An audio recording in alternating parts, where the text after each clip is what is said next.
Hi dungeon crawling fans! A lot has happened over the last month. MONOMYTH received a new demo and plenty of new features have been implemented since then. We're getting closer to the early access release date and you can expect a release date announcement very soon. So let's take a look at the latest improvements. During Steam Next Fest, I uploaded an entirely new demo featuring a new area with new enemies. This area will be added to the beta branch later. The next beta patch will include various combat improvements made for the demo. Combat is now more challenging and interesting, with enemies using magic more frequently and gaining the ability to dodge player attacks. There are 3 new enemy types: skeleton warriors, bone mages, and necromancers. The latter 2 extensively use magic to weaken the player and summon support. After receiving feedback during Steam Next Fest, I adjusted some enemy behaviors and their spells. Originally, the bone mages could hit trace your character with the ensnare spell.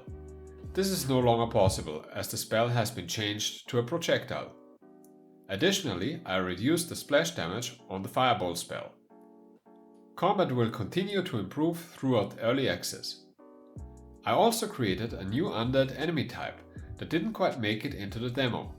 The Wraith supports other enemies and casts negative status effects on the player.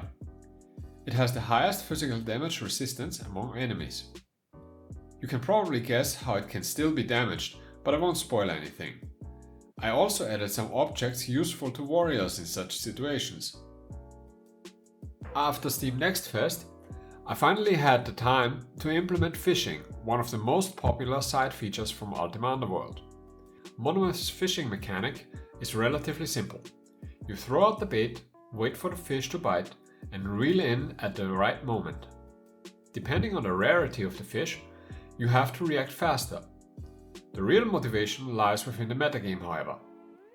There are several types of fish, each with different positive and negative effects, depending on how you prepare them. It's generally recommended to grill the fish before eating them, but it is not necessary.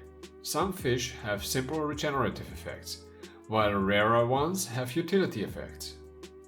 The type of catch depends on various factors, and each fish has a specific probability of being caught. Some fish only appear in certain regions, or specific waters within these regions. So there are specific fishing spots for specific fish.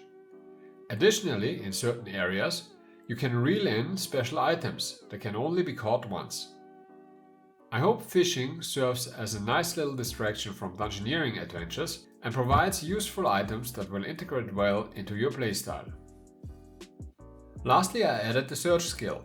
This skill must be used actively by the player to highlight objects and secrets in the world. The higher the skill, the more secret elements it can detect. It works within a certain radius depending on the skill level and also helps with seeing in the dark.